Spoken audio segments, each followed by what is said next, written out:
پریزنٹیٹ کریں ان کو بخش دیتا ہے۔ لہذا آپ کو بے انتہا مبارک کہ رب کریم نے آپ کو اپنا مہمان بننے کا شرف بخشا۔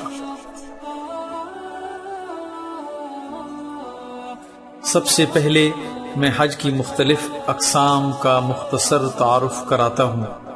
حج کی پہلی قسم حج افراد ہے، یعنی ایام حج میں صرف حج کیا اور عمرہ نہ کیا۔ اس حج میں قربانی واجب نہیں ہوتی۔ حج کی دوسری قسم حج تمتع ہے، یعنی ایک ہی سفر میں پہلے عمرے کا احرام باندھا، طواف و سعی کے بعد حلق کر کے اس احرام سے فارغ ہو گیا، پھر حج کا وقت آیا تو حج کا احرام باندھا، کیونکہ ایک ہی وقت میں دو عبادتیں جمع کر لیں اور دوہرا فائدہ اٹھا لیا، اسے متمتع کہتے ہیں۔ حج کی تیسری قسم حج قران، یعنی ایک ہی ساتھ حج اور عمرہ کا احرام باندھا، پہلے عمرہ کے اراکین ادا کیے لیکن احرام بدستور رہا، یہاں تک کہ ایام حج میں حج کے ارکان ادا کر کے حلق کرایا اور احرام سے فارغ ہوا۔ قارن پر بھی قربانی واجب ہوتی ہے۔ مناسک حج کی تربیت کی اس نشست کا آغاز حضرت ابراہیم خلیل اللہ علیہ السلام کی قرآنی دعا سے کرتے ہیں: اے ہمارے رب، ہمیں اپنی عبادت کے طریقے بتا اور ہماری کوتاہیوں سے درگزر فرما، تو بڑا معاف کرنے والا اور رحم فرمانے والا ہے۔ اب اعمال حج کا خلاصہ بیان کیا جاتا ہے تاکہ ان کی اہمیت کو ذہن میں رکھتے ہوئے مناسک حج کو سمجھنے میں آسانی ہو۔ محترم سامعین، اعمال حج میں ارکان اور واجبات انتہائی اہمیت کے حامل ہوتے ہیں۔ حج کے 3 ارکان ہیں اور جس نے کوئی ایک رکن بھی چھوڑ دیا اس کا حج مکمل نہ ہوگا، البتہ اگر کوئی شخص طواف زیارہ وقت پر نہ کر سکے اور تاخیر کا دم دے تو اس کا حج ہو جائے گا۔ حج کے ارکان میں احرام شرط ہے، وقوف عرفہ رکن اعظم ہے اور طواف زیارت رکن ہے۔ آگے چل کر ان کی تفصیل سے بات ہوگی۔ اسی طرح حج کے 6 واجبات ہیں، جس نے کوئی ایک واجب بھی چھوڑ دیا تو اس کے بدلے فدیہ یعنی قربانی دے، جس کو مکہ مکرمہ میں ذبح کرے اور وہاں کے فقراء میں تقسیم کرے، خود نہ کھائے۔ حج کے واجبات میں وقوف مزدلفہ، رمی جمرات، قربانی، حجامت، سعی اور طواف وداع شامل ہیں۔ اب حج تمتع کا مصنون طریقہ بیان کیا جاتا ہے۔ حج تمتع یعنی اس میں آپ پہلے عمرہ کریں گے اور پھر ایام حج میں انشاءاللہ حج بھی ادا کریں گے۔ حج کیا ہے؟ سادہ الفاظ میں حج 4 مختلف مقامات پر 8 ذی الحج سے 13 ذی الحج تک مختلف مناسک ادا کرنے کا نام ہے۔ یہ 4 مقامات مسجد حرام، منا، مزدلفہ اور عرفات ہیں۔ ان 4 مقامات کا مختصر تعارف فائدے سے خالی نہ ہوگا۔ مسجد حرام کا تعارف آپ پہلی پریزنٹیشن میں جان چکے ہیں۔ منا حدود حرم کے اندر مکہ مکرمہ سے مشرق کی جانب تقریباً 8 کلومیٹر کے فاصلے پر 2 پہاڑوں کے درمیان صدیوں پرانی وادی ہے، جس کی لمبائی تقریباً 4 کلومیٹر ہے۔ حجاج کرام 8 ذی الحج کو 2 چادروں میں ملبوس ہو کر مکہ مکرمہ سے اس وادی میں آتے ہیں۔ یہی وہ وادی ہے جہاں حضرت ابراہیم خلیل اللہ اپنے پیارے لخت جگر کو اللہ کی راہ میں قربان کرنے کے لیے تیار ہو گئے۔ یہاں کی بڑی مسجد کا نام مسجد خیف ہے۔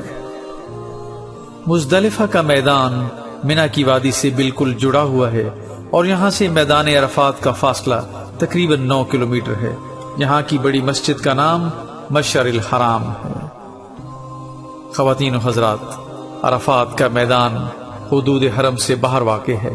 اس میدان میں جبل الرحمہ نامی پہاڑی موجود ہے، جہاں پر نبی کریم صلی اللہ علیہ وسلم نے خطبہ حجت الوداع بیان فرمایا تھا۔ یہاں کی بڑی مسجد کا نام مسجد نمرہ ہے۔ اسی میدان میں 9 ذی الحج کو حاضر ہو کر دعائیں کرنا حج کا رکن اعظم ہے۔ اب حج کے مناسک کی تفصیلاً بات کرتے ہیں۔ پہلے عرض کر چکا ہوں کہ 8 سے 13 ذی الحج تک کے دنوں میں مناسک حج ادا کیے جاتے ہیں۔ 8 ذی الحج کو آپ اپنی قیام گاہ سے حج کا احرام باندھیں گے۔ احرام باندھنے سے پہلے عمرے کے احرام کی طرح ناخن تراشنا، مونچھوں کے بال کم کرنا، زیر ناف اور زیر بغل بال صاف کرنا مستحب، جبکہ غسل کرنا سنت ہے۔ احرام سے قبل غسل حیض اور نفاس والی خواتین کے لیے بھی سنت ہے۔ احرام کی چادریں اوڑھنے کے بعد نماز برائے احرام ادا کیجیے۔ اس کے بعد حج کی نیت کیجیے۔ عربی زبان میں اللہم لبیک حجہ کہیں یا اپنی زبان میں کہیں اے اللہ میں تیری رضا کے لیے حج کی نیت کرتا ہوں، تو اسے میرے لیے آسان کر دے اور قبول فرما لے۔ نیت کے بعد مرد 3 بار بلند آواز میں اور خواتین آہستہ تلبیہ پڑھیں۔ لبیک اللہم لبیک لبیک لا شریک لک لبیک ان الحمد والنعمت لک والملک لا شریک لک۔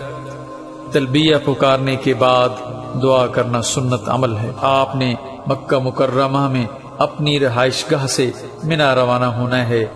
آج کل رش سے بچنے کے لیے معلم کے ذمہ دار افراد 7 ذی الحجہ کو ہی منا لے جاتے ہیں، ان سے اس سلسلے میں تعاون کریں۔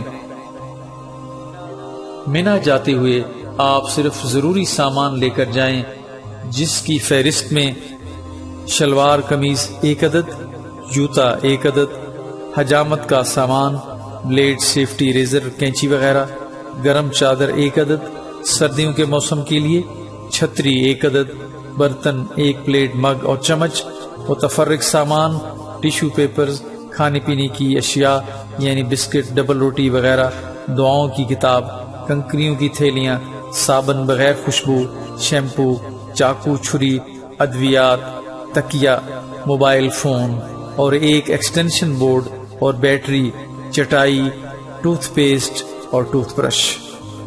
ایک ہی احرام جو آپ نے پہنا ہوا ہے وہی کافی ہوگا۔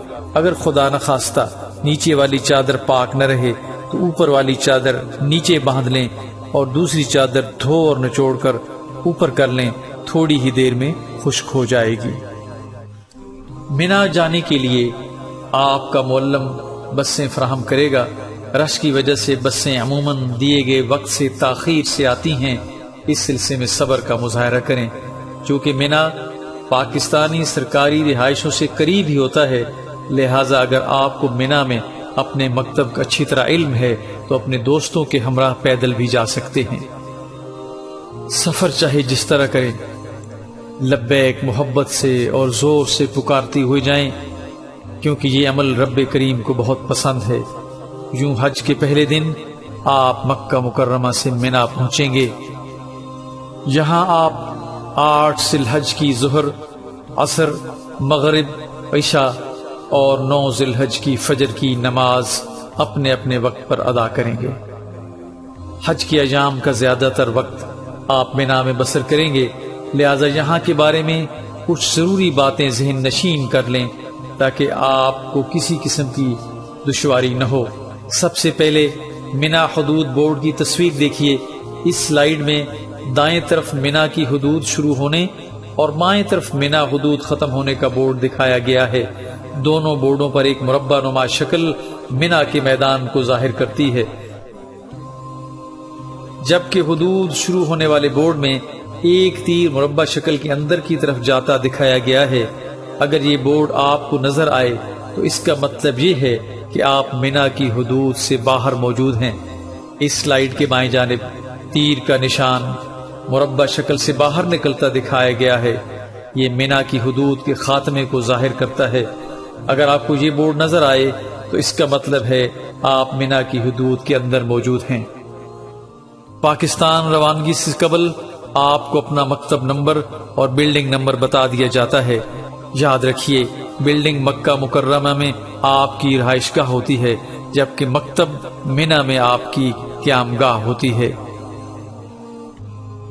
منا میں حجاج کرام کے خیموں کو مختلف مکاتب میں تقسیم کیا جاتا ہے اور ہر مکتب کو ایک نمبر الاٹ کیا جاتا ہے۔ جنوب ایشیائی ممالک کے مکاتب منا کے ایک ہی حصے میں ہوتے ہیں۔ کچھ مکاتب صرف پاکستانی حجاج کے لیے مخصوص ہوتے ہیں، جبکہ کچھ میں پاکستان کے ساتھ دوسری ایشیائی ممالک کے حجاج کرام کے مشترک خیمے بھی ہوتے ہیں۔ ایک مکتب میں کئی رہائشی خیمے ہوتے ہیں۔ ہر مکتب کو ایک مخصوص نمبر الاٹ کیا جاتا ہے۔ مکاتب کے نمبر خاص ترتیب سے نہیں ہوتے، یعنی 12 نمبر مکتب کے بعد ممکن ہے 45 نمبر مکتب ہو۔ پاکستانی مکاتب کے باہر قومی پرچم آویزاں کیا جاتا ہے۔ جب بھی پہلے دن اپنے مکتب میں جائیں، اس کی سڑک کا نمبر اور پول نمبر اپنے پاس لکھ کر محفوظ کر لیں۔ پول نمبر کی اہمیت تھوڑی دیر بعد بیان کی جائے گی۔ منا روانگی سے قبل معلم کے دفتر کے ذمہ داران آپ کو مکتب کارڈ دیں گے، جو اس سلائیڈ پر دکھایا گیا ہے۔ یہ نہایت ہی اہم کارڈ ہے۔ اس پر آپ کی بلڈنگ نمبر، مکتب نمبر، خیمہ نمبر، منا میں مکتب کا پتہ اور عرفات میں خیمے کا پتہ درج ہے۔ خدا نخواستہ راستہ کھو جانے کی صورت میں معاونین کو یہ کارڈ دکھا کر آپ اپنے مکتب میں آسانی سے پہنچ سکتے ہیں۔ منا میں سڑک کنارے لگے ہوئے بورڈ آپ کو اپنی منزل کی طرف جانے میں رہنمائی فراہم کرتے ہیں، لہٰذا ان بورڈوں پر لکھی ہوئی تحریریں اچھی طرح سمجھ لیجئے۔ قبلہ سمت بورڈ منا، مزدلفہ اور عرفات کے میدانوں میں قبلہ کی سمت ظاہر کرنے کے لیے لگائے جاتے ہیں۔ منا کے میدان کو 7 مختلف زون میں تقسیم کیا گیا ہے۔ ہر علاقے کا زون نمبر پیلے رنگ کے بورڈ پر نمایاں لکھا جاتا ہے تاکہ حجاج کرام کو اپنے زون کے بارے میں معلوم ہو سکے۔ پول نمبر کا بورڈ سب سے زیادہ اہمیت کا حامل ہے۔ اس بورڈ پر خیمے کا نشان بنا ہوتا ہے۔ خیمے کے نشان کے اوپر عربی زبان میں جبکہ نیچے انگریزی زبان میں پول نمبر کے لیے حج تمتع کے تمام ارکان ایک چارٹ کی صورت میں دکھائے جاتے ہیں۔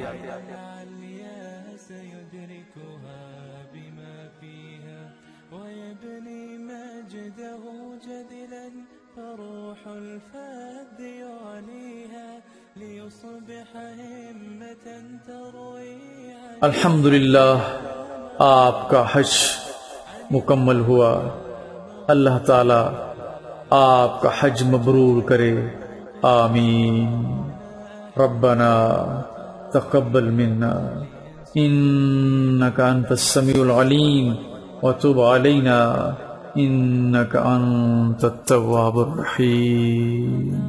لبيك اللهم لبيك لبيك لا شريك لك لبيك إن الحمد والنعمة لك والملك لا شريك لك لبيك اللهم لبيك لبيك لا شريك لك لبيك إن الحمد والنعمة لك والملك لا شريك لك لبيك اللهم لبيك لبيك لا شريك لك لبيك إن الحمد والنعمة لك والملك لا شريك لك لبيك اللهم لبيك لبيك لا شريك لك لبيك إن الحمد والنعمة لك والملك لا شريك لك لبيك اللهم لبيك لبيك لا شريك لك لبيك إن الحمد والنعمة لك والملك لا شريك لك لبيك اللهم لبيك لبيك لا شريك لك لبيك إن الحمد والنعمة لك والملك لا شريك لك لبيك اللهم لبيك لبيك لا شريك لك لبيك إن الحمد والنعمة لك والملك لا شريك لك لبيك اللهم لبيك لبيك لا شريك لك لبيك إن النعمة لك والملك لا شريك لك لبيك اللهم لبيك لبيك لا شريك لك لبيك إن الحمد والنعمة لك والملك لا شريك لك لبيك اللهم لبيك لبيك لا شريك لك لبيك إن الحمد والنعمة لك والملك لا شريك لك لبيك اللهم لبيك لبيك لا شريك لك لبيك إن الحمد والنعمة لك والملك لا شريك لك لبيك اللهم لبيك لبيك لا شريك لك لبيك إن الحمد والنعمة لك والملك لا شريك لك لبيك اللهم لبيك لبيك لا شريك لك لبيك إن الحمد والنعمة لك والملك لا شريك لك لبيك اللهم لبيك لبيك لا شريك لك لبيك إن الحمد والنعمة لك والملك لا شريك لك لبيك اللهم لبيك لبيك لا شريك لك لبيك إن الحمد والنعمة لك والملك لا شريك لك لبيك اللهم لبيك لبيك